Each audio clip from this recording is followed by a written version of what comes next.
Vers 2h30 du matin, le 14 septembre 2021, la police de la petite ville de Stafford, dans l'État du Michigan, a reçu un appel inquiétant.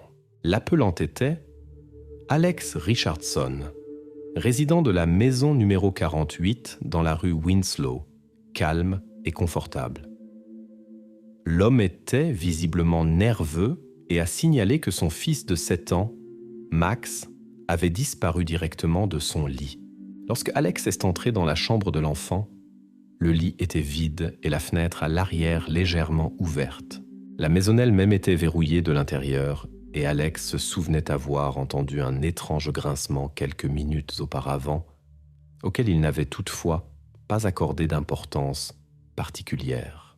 Les parents ont immédiatement commencé à chercher, fouillant chaque pièce et la cour, mais n'ont trouvé aucun indice sur l'endroit où se trouvait le garçon.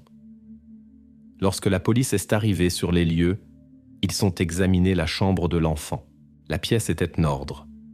Il n'y avait aucun signe de lutte ou de désordre. La seule chose qui a attiré l'attention des policiers était des égratignures sur le rebord de la fenêtre, évidemment causées par un tournevis ou un outil similaire. Les experts ont supposé que la fenêtre aurait pu être endommagée auparavant, non de l'extérieur, puisse légèrement ouverte pendant la nuit. Les parents étaient confus. Rien ne manquait dans la maison sauf Max.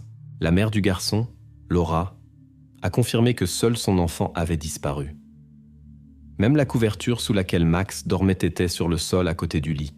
La voisine de la famille, Madame Grant, a raconté qu'aux environs de 2h10 du matin, elle avait entendu un étrange tapotement dans la cour auquel elle n'avait pas accordé d'importance. Sa maison se trouve à environ 20 mètres de la fenêtre de la chambre de l'enfant, mais la femme n'a vu ni personne ni véhicule. D'autres voisins n'ont rien remarqué d'inhabituel. Dans la rue Winslow, il n'y avait pas de caméra de surveillance. La zone où vit la famille Richardson est considérée comme calme et sûre.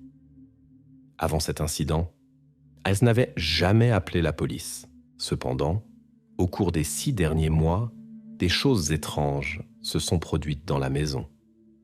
De la nourriture disparaissait du réfrigérateur, Alex entendait des craquements suspects au grenier et Max a une fois avoué à ses parents qu'il avait senti la présence d'un étranger dans le couloir, mais les parents ont attribué tout cela à des fantaisies enfantines et à des petits détails quotidiens.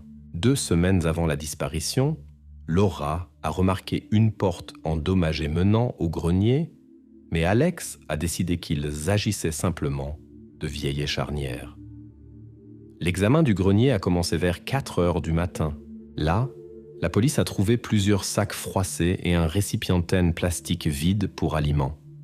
De plus, une empreinte de chaussure nette a été découverte, qui ne correspondait à aucune personne connue de la police. Le tapis à l'entrée du grenier était nettement déplacé, comme si quelqu'un y était faufilé régulièrement. La rue Winslow est entourée de maisons similaires sans caméra de surveillance. Des patrouillers supplémentaires, ont découvert aucune personne ou véhicule suspecte à proximité. Les parents ne pouvaient se rappeler de personnes qui pourraient menacer leur famille. Au matin, les recherches ont été élargies. La police a fouillé les environs, les terrains vagues et les bâtiments abandonnés. Même un chien spécialement appelé n'a pu trouver de traces de Max. Cependant, près de la clôture, des traces floues de pneus d'une voiture ont été trouvées, ce qui a confirmé l'hypothèse que le garçon aurait pu être amené dans un véhicule. Après vérification de la base de données, il s'est avéré qu'il y a 2 mois, à seulement 10 miles d'ici, une tentative similaire d'effraction avait eu lieu dans une maison où se trouvait également un jeune enfant. À ce moment-là, l'auteur n'avait pas été capturé. La police soupçonnait que les 2 cas pourraient être liés. La famille n'avait pas remarqué de surveillance d'eux-mêmes ni de visite suspecte d'étrangers. En juin, les Richardson étaient chez des parents et les voisins surveillaient la maison. Aucune anomalie n'a été constatée.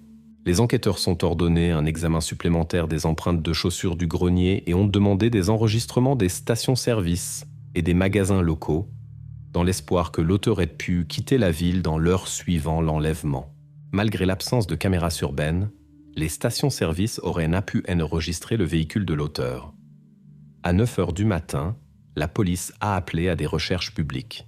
Des volontaires et des voisins sont examinés les rues voisines, les cours et les garages. De plus, des conversations ont été organisées avec les enseignants et les camarades de classe de Max. L'école a confirmé que le garçon n'avait pas de conflit sous de problème. Les parents ont fait une brève déclaration. Nous demandons de l'aide pour trouver notre fils. Si quelqu'un sait quelque chose, signalez-le immédiatement à la police. Les autorités n'ont pas révélé de détails sur l'enquête. Cependant, les enquêteurs n'ont pas exclu que l'auteur ait pu se cacher dans la maison des Richardson pendant plusieurs jours sous peut-être des semaines. À 10 heures du matin, la police a officiellement déclaré que l'enlèvement de Max était délibéré et préparé.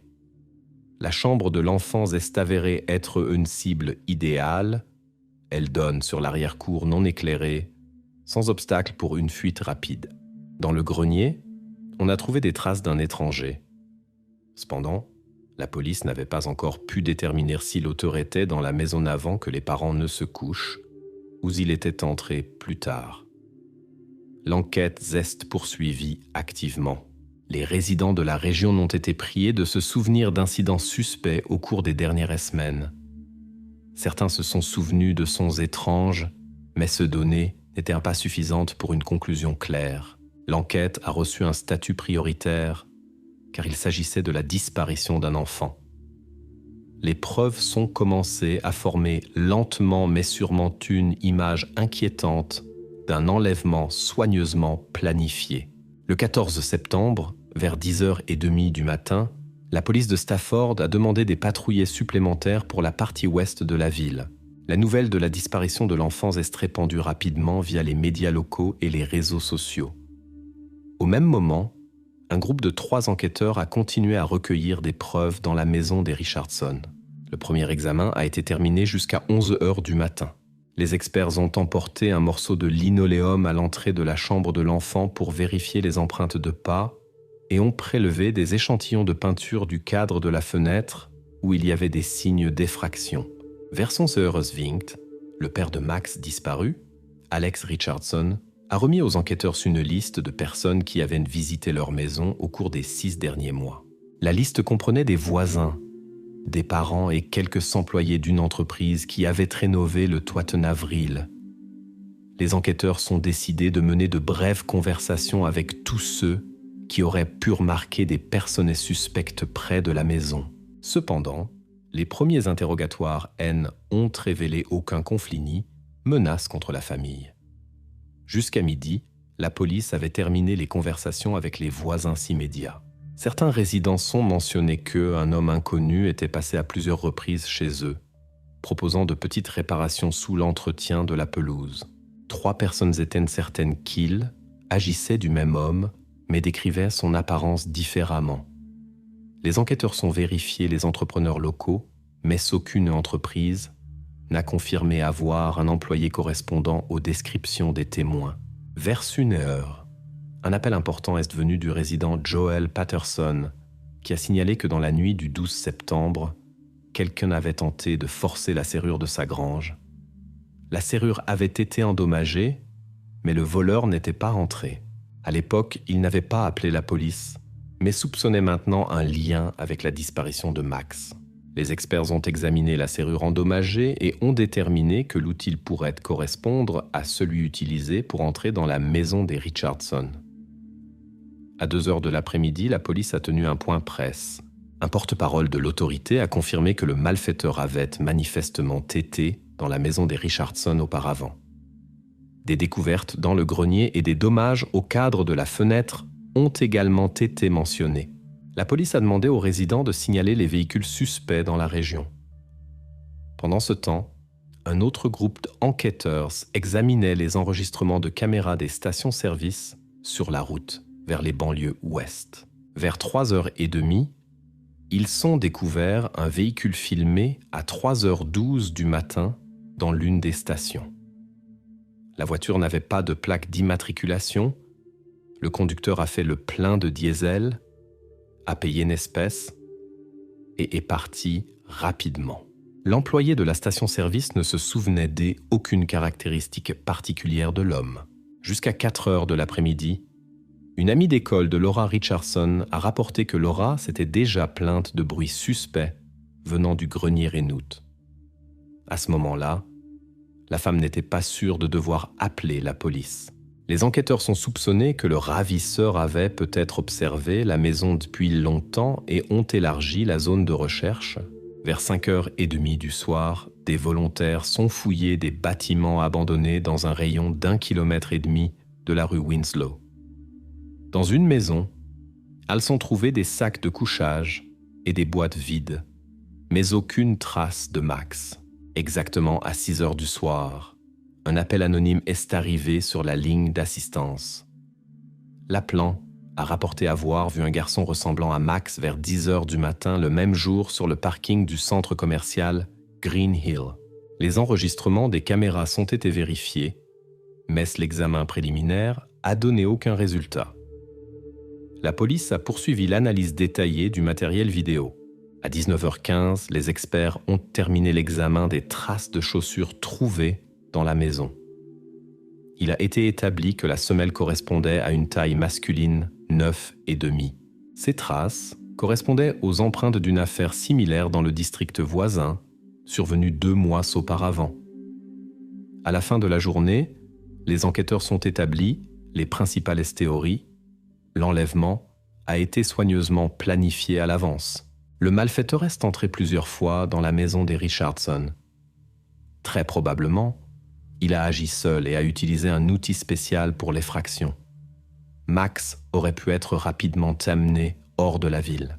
Il existe un lien avec des incidents similaires dans les districts voisins. Le soir, les parents de Max se sont à nouveau adressés aux citoyens saines demandant d'aider la police. Il n'y a pas eu de demande de rançon. La police intensifiait les contrôles aux sorties de la ville. Cependant, les vérifications sur la route fédérale n'ont jusqu'à présent donné aucun résultat. Jusqu'à 10h du soir, le groupe opérationnel continuait à travailler 24 heures sur 24. La zone de recherche a été étendue aux lacs et maisons de vacances au nord de Stafford. Les enquêteurs sont compris qu'ils savaient affaire à une personne qui avait soigneusement préparé l'enlèvement et savait comment éviter l'attention. La situation a reçu le statut de cas d'enlèvement préparé. Ce même soir, la police du district voisin a accepté de participer à l'enquête. Le FBI a été notifié, bien qu'il ne participait pas encore officiellement à l'affaire. La police a poursuivi la recherche et la collecte de nouvelles informations dans l'espoir de découvrir où se trouvait Max. À l'aube du 15 septembre, le groupe d'enquête a commencé une nouvelle inspection des environs de la paisible rue Winslow. Des volontaires et des policiers se sont divisés en plusieurs équipes et ont soigneusement vérifié les maisons de vacances abandonnées. En quelques heures, ils ont examiné 6 vieilles remises et un bâtiment vide, mais n'ont trouvé aucune trace récente du séjour de Max. Les objets trouvés, c'étaient des déchets ordinaires, de vieilles boîtes et du verre brisé qui n'avaient aucun rapport avec l'enlèvement. Pendant ce temps, les officiers s'examinaient soigneusement les enregistrements des caméras sur les routes de sortie de Stafford. Sur l'une des vidéos, ils sont remarqués une camionnette sombre et suspecte se dirigeant vers le nord peu après l'heure présumée de l'enlèvement. Les plaques d'immatriculation du véhicule étaient illisibles et le conducteur n'a pas pu être identifié. La taille du véhicule correspondait aux traces de pneus trouvées à la maison des Richardson. La police soupçonnait que ce même véhicule aurait pu être utilisé par le malfaiteur. Un peu plus tard dans la matinée, le propriétaire du motel Rodway a appelé le poste de police. Il a signalé un homme suspect qui s'était enregistré dans la soirée du 14 septembre, se comportait étrangement et payait exclusivement en espèces. Lorsque la police est arrivée au motel, il s'est avéré que l'étranger avait déjà quitté les lieux sans laisser de données personnelles. Le seul indice était une voiture de couleur kaki remarquée par un autre client. Un employé de l'hôtel se souvenait que l'homme était pressé et ne s'était pas dirigé vers la réception d'un partant. La police a décidé de vérifier toutes les variantes possibles de logements temporaires dans un rayon de 50 miles. Ils sont également demandés des informations sur d'éventuels vols de carburant dans les stations-service, car les criminels s'évitant souvent de laisser des traces. Jusqu'à présent, il n'y avait pas de telles données, mais la vérification se poursuivait. Un chauffeur de bus scolaire informait la police qu'il avait vu un piéton suspect près de la rocade ouest la nuit de l'enlèvement. L'homme marchait au bord de la route et n'essayait pas d'arrêter la circulation. Les enquêteurs tentèrent de comprendre s'il y avait un lien entre cette personne et la camionnette sombre, mais ne pouvaient pas encore le confirmer avec certitude. Les parents de Max ont fourni à la police des photos de famille et des descriptions détaillées des affaires de leur fils, soulignant particulièrement le pyjama bleu que Max aurait pu porter. Ces informations ont été immédiatement diffusées dans les médias locaux, mais aucun signalement concernant Max n'a été reçu. Les proches sont confirmés que personne ne les avait contactés pour une rançon. Les enquêteurs sont revenus une nouvelle fois à l'empreinte de chaussures trouvées. Elle correspondait aux traces d'une affaire similaire dans le district voisin il y a 2 mois. À cette époque, l'auteur avait également utilisé un tournevis avec un éclat caractéristique sur la lame, ce qui a conduit la police à l'idée d'un ravisseur en série. La police a commencé à vérifier les clients des services de réparation locaux, en particulier ceux qui s'occupaient des travaux de toiture. Le toit de la maison des Richardson avait été remplacé en avril. Les 4 ouvriers avaient de bonnes références et niaient toute implication dans l'incident. Lors de la réunion opérationnelle de midi, les enquêteurs ont discuté de la possibilité d'élargir la zone de recherche et d'impliquer le FBI. Cependant, la direction estimait qu'il n'y avait pas encore suffisamment de raisons pour une intervention fédérale. La police de Stafford a poursuivi son travail actif sur le terrain, bien qu'il n'ait pas encore réussi à identifier l'auteur qui s'était caché dans la maison avant l'enlèvement. Un groupe de volontaires a de nouveau ratissé la zone des eaux les plus proches, y compris un petit lac près de la ville. La recherche n'a pas donné de résultats. Les appels anonymes à la ligne de confiance n'ont pas non plus aidé. Des personnes signalaient des individus suspects, mais rien de concret n'a pu être déterminé. Le soir, l'une des patrouilles a remarqué une voiture étrange près d'un terrain vague. Le conducteur s'éloigne rapidement à la vue de la police et les officiers n'ont pas pu distinguer les plaques d'immatriculation. Il n'était pas clair si ces incidents étaient liés à l'enlèvement. Un représentant du conseil municipal a annoncé une récompense de $5 000 pour toute information conduisant à la capture de l'auteur. Les parents de Max ont déclaré qu'ils doubleraient le montant pour des informations concrètes sur la localisation de leurs fils. Les informations du soir ont rappelé à nouveau le lien probable entre cet enlèvement et des cas antérieurs. La police a exhorté les résidents à rester vigilants et à signaler immédiatement tout incident suspect. À la fin de la journée, l'enquête ne s'était pas rapprochée de la question de savoir où Max avait été amené. Les enquêteurs continuaient d'analyser les enregistrements vidéo et de vérifier les bases de données des criminels ayant des modes opératoires similaires. Les parents restaient en contact constant avec la police. Le lendemain, les forces opérationnelles prévoyaient de vérifier les zones en dehors de la ville, dans l'espoir de trouver au moins quelques traces. Le cas de Max, disparu, est devenu une priorité. Les enquêteurs attendaient les résultats des examens techniques et tentaient de comprendre les motifs et les objectifs de l'auteur. La police se préparait pour la prochaine phase de recherche, consciente qu'ils savaient affaire à un enlèvement soigneusement planifié. Au matin du 16 septembre, la police de Stafford a commencé une nouvelle vague de recherche pour Max Richardson, utilisant non seulement des forces locales mais aussi du personnel du district voisin. Même un hélicoptère a été mis en l'air pour vérifier les forêts denses au nord-ouest de la ville. Dans les premières heures, plusieurs miles carrés sont été vérifiés depuis les airs, mais aucun signe de Max ou de véhicule suspect n'a été trouvé. Ces informations ont été immédiatement transmises aux équipes qui continuaient à ratisser la zone au sol. En même temps, les enquêteurs sont reçus les résultats de l'analyse d'un conteneur en plastique trouvé dans le grenier de la famille Richardson. À l'intérieur, des traces d'ADN d'un homme inconnu ont été découvertes, mais le conteneur avait été soigneusement nettoyé, ce qui rendait l'identification difficile. Les experts ont envoyé des échantillons pour vérification dans les bases de données de l'État, mais il faudrait attendre au moins jusqu'au soir pour les résultats. Parallèlement, les enquêteurs s'occupaient de nombreux appels à la ligne directe. Des personnes appelaient de différentes parties de l'État, convaincues d'avoir vu un garçon ressemblant à Max. Chaque signalement a été vérifié, mais cela n'a pas produit de résultats réels. La plupart de ces appels s'étaient basés sur des suppositions et non sur des faits concrets. Un indice important a été la conversation avec la voisine, Alice Jackson, qui se souvenait de bruits étranges dans son grenier il y a quelques semaines. À ce moment-là, elle l'avait attribué à des animaux.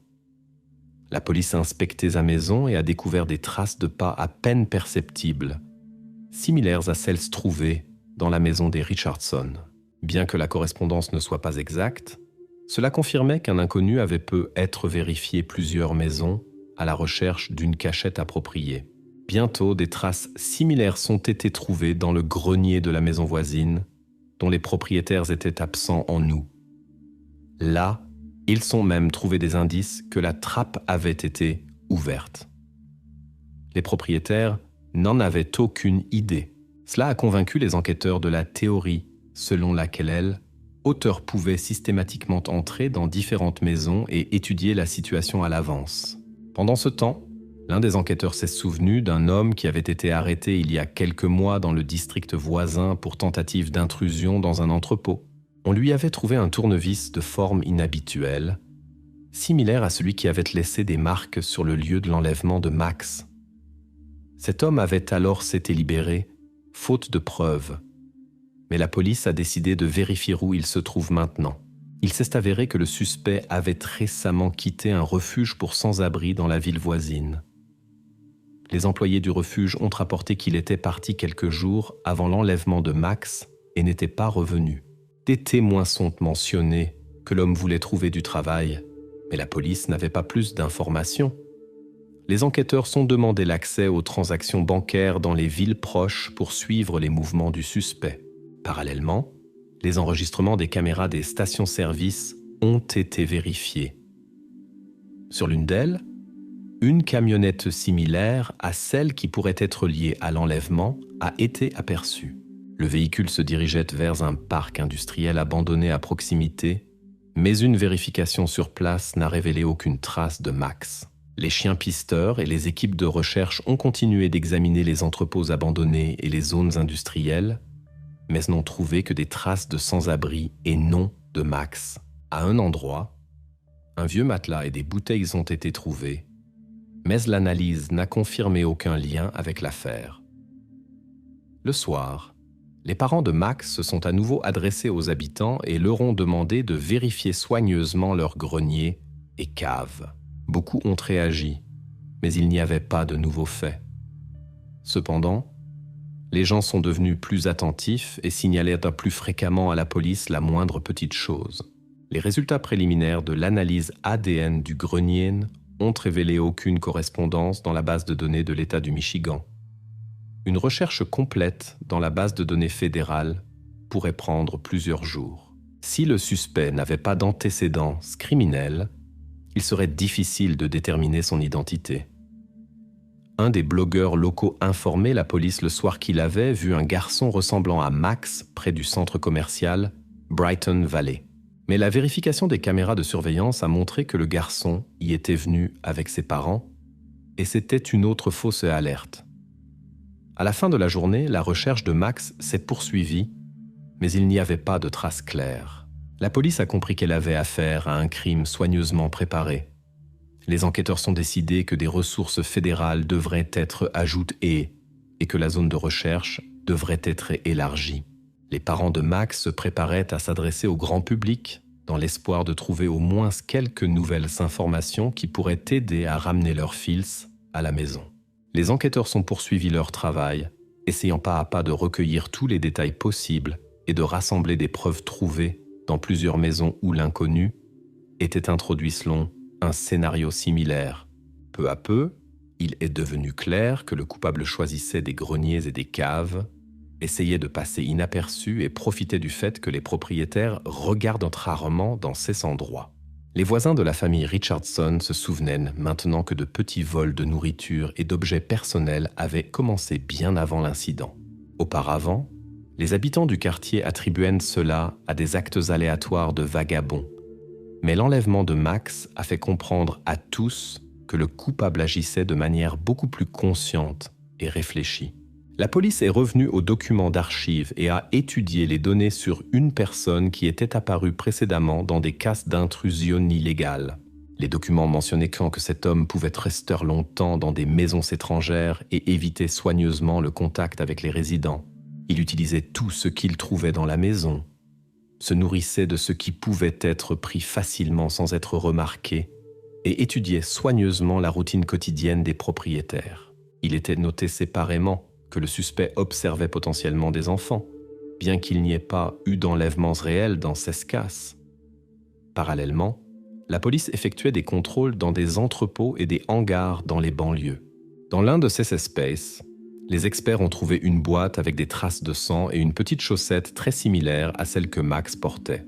Les parents du garçon ont confirmé qu'une étaient les chaussettes pourraient effectivement n'en appartenir à leurs fils.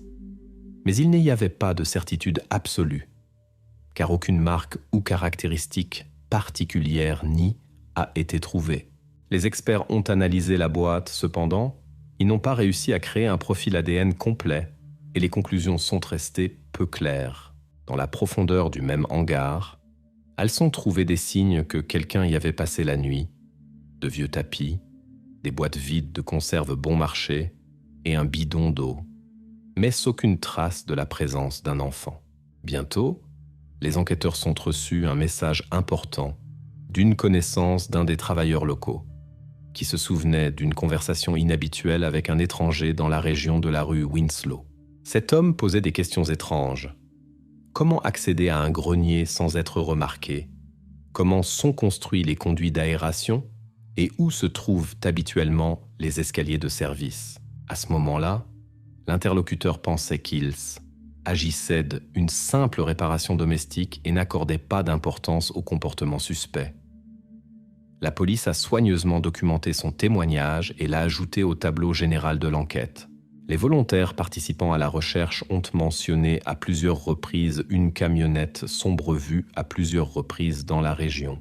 Cependant, les témoins n'ont pu décrire avec précision ni la marque ni la couleur du véhicule et personne n'a pu reconnaître la plaque d'immatriculation. Les policiers ont vérifié des véhicules similaires dans les bases de données, mais sans succès. Finalement, la théorie selon laquelle le coupable utilisait intentionnellement un véhicule étranger ou non enregistré pour ne pas laisser de traces a émergé. L'enquête zeste poursuivie, mais avançait très lentement. Les protocoles des conversations avec les témoins oculaires, les matériaux des enquêtes techniques et les informations sur d'autres cas similaires s'étaient constamment mis à jour. La tâche principale restait de trouver Max, mais malgré les efforts des volontaires et des officiers de police, il n'y avait toujours pas d'indices concrets. L'enquête indiquait que le coupable était soigneusement préparé, avait étudié attentivement les habitudes des résidents du quartier et n'avait pas laissé de preuves évidentes. Dans les déclarations officielles, il a été souligné que la chance de trouver le garçon dépendrait de la rapidité avec laquelle la police pourrait découvrir toutes les routes et cachettes de la personne qui avait commis cet enlèvement. L'enquête se déroulait progressivement et les enquêteurs continuaient à assembler des détails et des faits en un tableau unifié. Les policiers écoutaient de plus en plus attentivement les témoignages des résidents du quartier de la rue Winslow et remarquaient de plus en plus de cas similaires, des empreintes de pas, des fenêtres soigneusement ouvertes, des dommages minimes et une attention particulière du coupable pour les greniers et les caves. Certains propriétaires n'avaient même pas remarqué qu'un étranger avait vécu longtemps tout près d'eux. Initialement, la police croyait que les petits vols étaient des épisodes aléatoires liés à des vagabonds. Cependant, en rassemblant les faits, il s'est avéré que la situation était beaucoup plus sérieuse. Dans tous les cas, le coupable ne prenait que de la nourriture et des objets ménagers simples, évitait les objets coûteux et n'entrait pas en contact avec les résidents. Bientôt, il est devenu clair qu'il examinait délibérément chaque maison et choisissait l'endroit le plus sûr et le plus pratique pour lui. Une des découvertes les plus importantes a été les résultats de l'inspection d'un entrepôt abandonné dans la zone industrielle. Là, entre de vieilles boîtes, ils sont trouvés des coupures de journaux avec des informations sur des événements locaux. Un article sur un événement caritatif scolaire portant des marques claires avec un stylo rouge. C'est précisément dans ce document que le fils de la famille Richardson, Max, était mentionné. Les experts ont conclu que l'article avait été découpé peu avant l'enlèvement, ce qui signifie que le coupable s'intéressait déjà spécifiquement à cet enfant à l'avance. Les enquêteurs sont immédiatement contactés à l'école de Max pour déterminer si des personnes suspectes y avaient été remarquées. Les employés de l'école ne pouvaient se souvenir d'aucun incident sérieux, mais 2 membres du personnel ont mentionné un homme qui était venu observer des compétitions d'enfants et qui ne ressemblait pas à un parent. Personne ne lui avait prêté attention à l'époque, car il ne se comportait pas de manière remarquable. La police a élargi son cercle de recherche et a vérifié d'autres signalements de parents concernant des personnes suspectes près des aires de jeu pendant l'été de cette année. De tels rapports avaient été reçus, mais n'avaient pas été associés auparavant à des menaces sérieuses. Maintenant, les enquêtes sont conclues que l'auteur aurait pu repérer une victime à propre à l'avance, en examinant les lieux où les enfants se rassemblent. Pendant ce temps, agents et volontaires continuaient de fouiller les bâtiments abandonnés et les structures agricoles saines dehors de la ville. Dans un tel endroit, ils ont trouvé un vieux sac de couchage et des restes de nourriture qui avaient manifestement été apportés la res mamamment. Après analyse, il s'est avéré que certains aliments correspondaient à ceux qui avaient disparu de la maison des Richardson. Sur une étagère en bois était gravée une inscription avec le nom de Max et le mot « maison ». Bien qu'il n'ait pas été possible de déterminer la date exacte de l'inscription, elle a éveillé des soupçons que l'enfant aurait pu être déplacé d'un endroit à un autre en essayant d'éviter les caméras de surveillance. La police a activement diffusé des photos de Max dans tout le district et au-delà.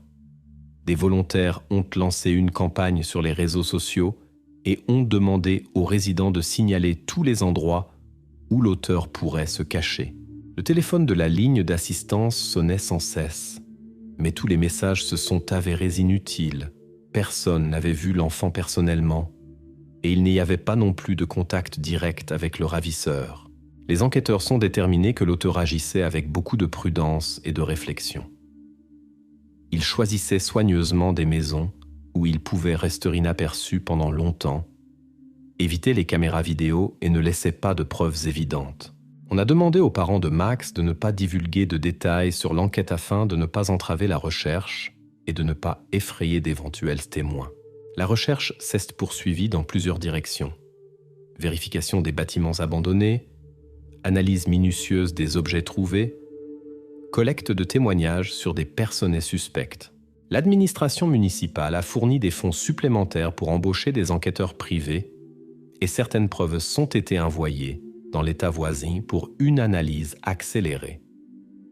L'enquête a atteint une phase où chaque détail pouvait jouer un rôle crucial.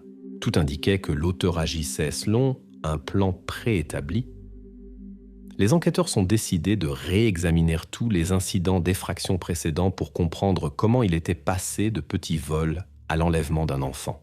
La question la plus importante restait de savoir s'il agissait seul ou avec des complices. L'enquête est entrée dans une phase critique où toute découverte ou nouveau témoignage pourrait influencer l'avenir de Max. L'enquête est progressivement étendue au-delà de Stafford et la police locale a décidé de faire appel aux services fédéraux pour examiner plus en détail les preuves et découvrir d'éventuels liens avec d'autres États. Le groupe opérationnel a commencé à créer une base de données commune où étaient enregistrées des informations sur tous les cas similaires d'effraction. Une attention particulière a été accordée aux cas similaires de disparition d'enfants dans les régions voisines au cours de la dernière année et demie. Bientôt est apparu le cas d'une fille du district voisin de Brunswick qui avait disparu il y a quelques mois. À ce moment-là, la police avait supposé que l'enfant était partie d'elle-même car il n'y avait pas de signe d'effraction. Cependant, les parents de la fille ont également signalé des bruits étranges dans la maison. Les enquêteurs sont soupçonnés que l'auteur aurait pu choisir des tactiques similaires. Il pénétrait dans les maisons sans être remarqué. restait invisible pendant longtemps et observait les enfants, sélectionnant les familles les plus vulnérables. Au fur et à mesure que la recherche s'élargissait, la police enquêtait sur le territoire d'une ancienne usine de traitement des métaux, où il y avait de nombreux hangars vides et couloirs devenus refuges pour les sans-abri. Dans l'une des pièces, ils sont remarqués des inscriptions murales avec le nom Max. À côté se trouvait un morceau cassé d'une voiture jouet. Les parents du garçon ont reconnu le jouet et ont signalé qu'un modèle similaire avait disparu de leur maison il y a un mois. Bien qu'on ne puisse affirmer avec certitude que la pièce appartenait à Max, cela confirmait la théorie selon laquelle le ravisseur se déplaçait avec l'enfant entre des lieux abandonnés.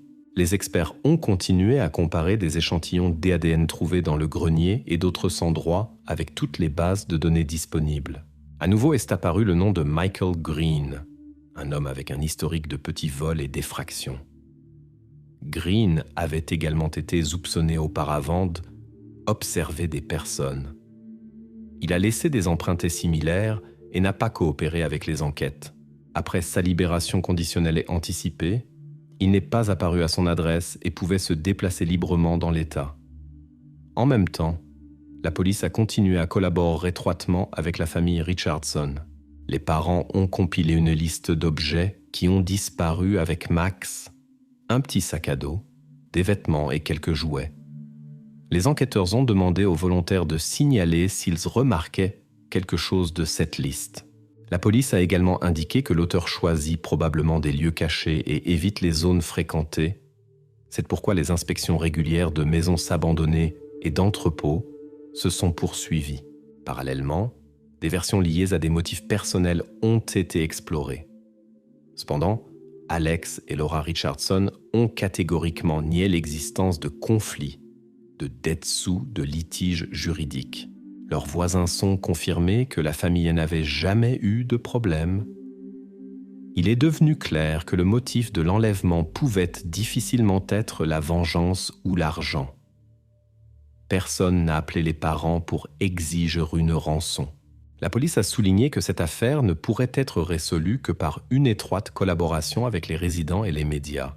Des communiqués sur l'avancement de l'enquête étaient régulièrement publiés et on demandait aux résidents d'être attentifs aux étrangers et aux situations suspectes. La ligne téléphonique directe était constamment occupée, mais aucune information concrète sur Max n'arrivait. Les enquêteurs sont décidés d'élargir les recherches au-delà des frontières de l'État pour trouver des modèles dans d'anciennes affaires non résolues.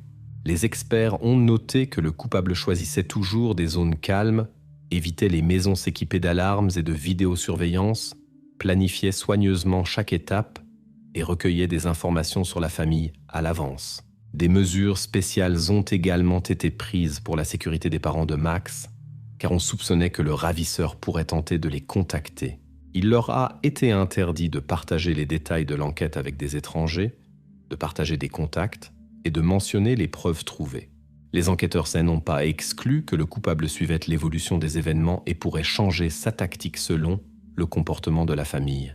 À la suite d'un travail intensif, les recherches se sont concentrées sur plusieurs cachettes présumées du coupable. Des équipes se sont préparées à examiner des zones difficiles d'accès avec des drones et des caméras thermiques.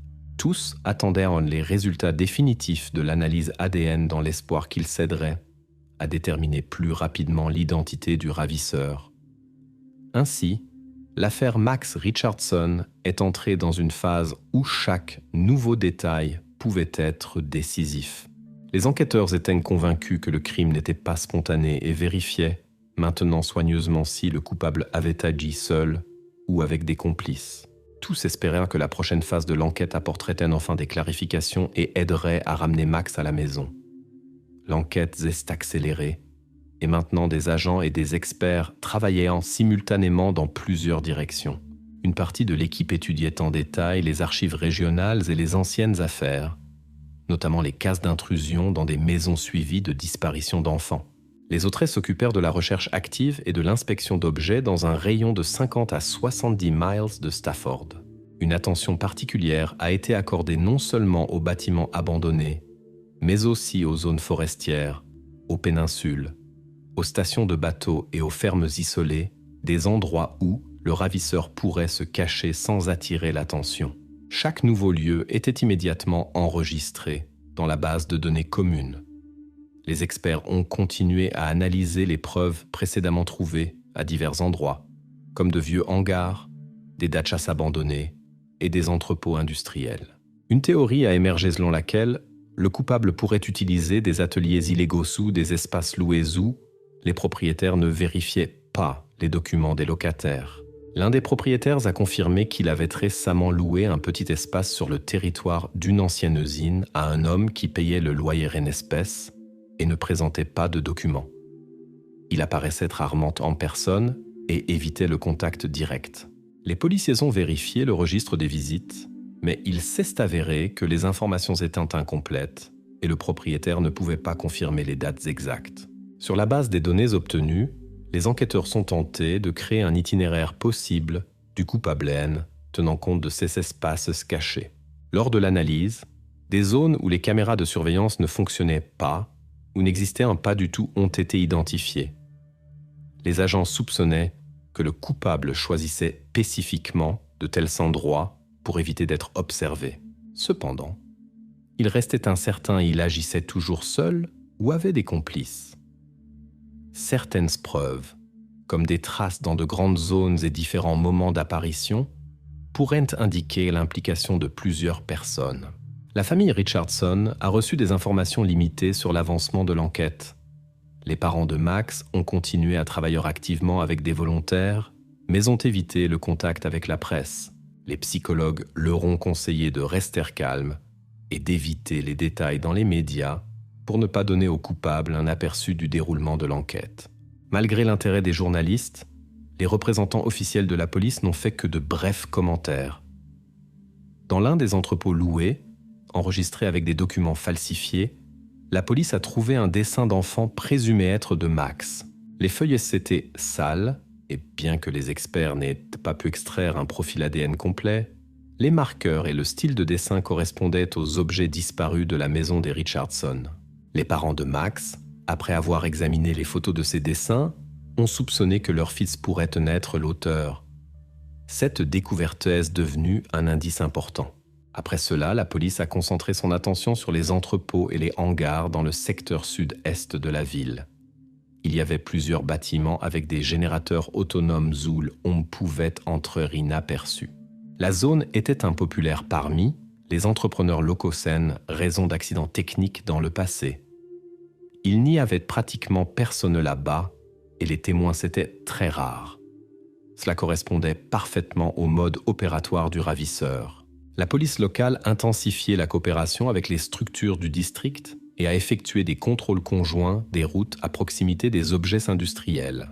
Le travail avançait lentement, car la plupart des bâtiments s'étaient abandonnés ou détruits et les registres des locataires n'existaient pratiquement pas. Les enquêteurs sont dû recueillir des informations morceau par morceau, en interrogeant d'anciens employés, des gardiens et de rares visiteurs de ces zones. Parallèlement, les spécialistes ont poursuivi, analysé et élargi des échantillons d'ADN précédemment trouvés. Cependant, la vérification dans les bases de données fédérales N a révélé aucune correspondance avec le nom Michael Green. Cela suggérait que le coupable évitait peut-être consciemment les situations liées à l'enregistrement de son ADN ou utilisait de faux documents. Le travail de comparaison des échantillons se poursuivait déjà dans plusieurs États. L'enquête se développait maintenant dans plusieurs directions simultanément. Les enquêteurs vérifiaient toutes les zones de stockage et de production où quelqu'un pourrait vivre sans attirer l'attention. On comparait également les cas d'enfants disparus dans d'autres districts présentant des signes similaires d'intrusion dans des maisons. Une attention particulière a été accordée aux mouvements suspects de camionnettes sombres et d'autres véhicules que le ravisseur aurait pu utiliser. De plus, la police observait attentivement toute tentative du coupable de contacter les parents de Max ou de l'emmener au-delà des frontières de l'État. Officiellement, des informations sur Max ont été envoyées à tous les principaux nœuds de transport. Des volontaires ont distribué des tracts dans un rayon de centaines de miles. Malgré tous les efforts, il n'y avait pas de preuves directes ni d'indices concrets sur l'endroit où se trouvait Max. Des gens signalaient des personnes et des véhicules suspects mais personne ne pouvait fournir de détails concrets. L'enquête est entrée dans une phase où chaque petit détail pouvait devenir décisif. Les policiers sont restés préparés à toutes les éventualités, sachant bien qu'il était pratiquement impossible de prédire les actions futures du criminel. Tous attendendo l'apparition d'une nouvelle preuve importante ou d'un témoin qui pourrait indiquer la route exacte du malfaiteur ou l'emplacement possible de Max. La police a reçu des informations concernant une camionnette ombre suspecte aperçue dans la ville voisine de Holmdale. Plusieurs résidents ont signalé avoir vu le véhicule près d'un bâtiment abandonné à la périphérie de la ville. Les forces d'intervention y sont immédiatement rendues et ont commencé une vérification avec le soutien des services du district. À leur arrivée, ils ont remarqué un homme qui correspondait parfaitement à la description du suspect. Quand il a vu la police, il a tenté de fermer les portes de la camionnette et de s'enfuir, mais les agents ont pu l'arrêter. Lors de la première inspection du véhicule, des outils d'effraction, des lampes de poche, de l'eau et plusieurs conteneurs vides similaires à ceux mentionnés dans les rapports sur l'affaire Max ont été trouvés. Le suspect a d'abord répondu de manière évasive, n'avait pas de documents sur lui et le nom qu'il a donné ne correspondait à aucune entrée dans les bases de données. Plus tard, les experts ont comparé aux empreintes digitales et échantillons d'ADN avec les preuves trouvées dans le grenier des Richardson. La correspondance était complète. Des liens ont également été trouvés avec d'autres endroits où des objets liés à la disparition de Max avaient été précédemment découverts. Parallèlement, des volontaires avec la police ont vérifié d'autres cachettes possibles du ravisseur à un autre endroit. Un résident a signalé avoir vu une personne ressemblant au suspect près d'un hangar abandonné. Les forces d'intervention ont immédiatement inspecté la zone et, à leur soulagement, ont découvert Max à l'intérieur. Il était vivant, mais très affaibli et abattu. Lors de l'examen, les spécialistes ont immédiatement reconnu que Max avait été détenu pendant une longue période. Max lui-même ne pouvait pas décrire son parcours sans détail, disant seulement qu'il était constamment transporté pendant la nuit. Les médecins sont confirmés que Max avait besoin d'une aide médicale et psychologique urgente. Les parents sont immédiatement arrivés sur le lieu de la découverte et ont confié leurs fils aux médecins. La police a rapidement informé le public que Max avait été retrouvé vivant, tout en soulignant le grave état psychologique de Max. Sous la pression des preuves, le détenu a bientôt commencé à faire des aveux. Il a raconté qu'il avait observé la maison des Richardson pendant plusieurs semaines, s'introduisant dans le grenier et étudiant méticuleusement la routine quotidienne de la famille. Parmi ses effets personnels, des carnets contenant les adresses des autres familles sont été trouvés, notant les heures auxquelles les parents étaient généralement absents ou endormis. Ces enregistrements correspondaient aux plaintes des résidents concernant de petits vols de nourriture et d'objets. Le suspect a confirmé qu'ils intéressaient principalement aux familles avec enfants, bien qu'il ait refusé d'expliquer ce motif. Des coupures de journaux sur des événements scolaires et des compétitions pour enfants avec des notes indiquant l'heure et le lieu des événements ont été trouvés en possession du détenu. Il a admis qu'il enquêtait non seulement sur Stafford, mais aussi sur d'autres villes, sélectionnant des maisons sans système de sécurité fiable pour ses objectifs. Une vérification supplémentaire a révélé que le détenu était recherché pour plusieurs délits mineurs dans d'autres régions. Cependant, aucune preuve directe de sa participation à des enlèvements antérieurs d'enfants a été trouvée, bien que les enquêteurs n'aient pas exclu qu'il ait pu avoir des complices. Les registres du suspect indiquaient un lien possible avec d'autres personnes, mais il a affirmé avoir toujours agi seul. Max a également fourni des témoignages importants à la police. Il a signalé n'avoir vu qu'une seule personne qui lui apportait de la nourriture et de l'eau. L'examen médical a confirmé de graves conséquences psychologiques de la captivité. Les enquêteurs sont décidés de ne publier qu'une partie des informations pour ne pas nuire à Max. Les parents ont publiquement remercié tous ceux qui avaient aidé dans la recherche et ont demandé que leur vie privée soit respectée.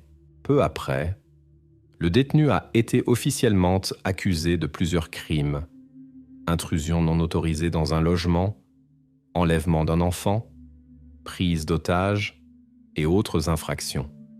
Cependant, de nombreuses questions sont restées sans réponse. La police a continué d'examiner les registres du suspect, qui contenaient des adresses d'autres familles et des itinéraires pour d'éventuels crimes. Il n'a pas été exclu qu'il ait pu être impliqué dans d'autres enlèvements, bien qu'il n'y ait pas encore de preuves directes. Les enquêtes ont montré que de tels cas pourraient être plus fréquents qu'on ne le pensait auparavant. Certains voisins des Richardson ont signalé avoir vu plus d'une personne étrangère près de maisons inoccupées, mais il n'y avait pas de confirmation concrète de cela. Finalement, l'affaire Max Richardson est passée en jugement. Max a été rendu à ses parents, mais devant lui et sa famille s'étendait un long processus de réhabilitation. La police a officiellement confirmé que le criminel avait minutieusement préparé le crime, mais une question importante est restée ouverte, formulée par l'un des officiers. Combien d'enfants de plus auraient pu être victimes? Et y a-t-il d'éventuels complices encore en liberté?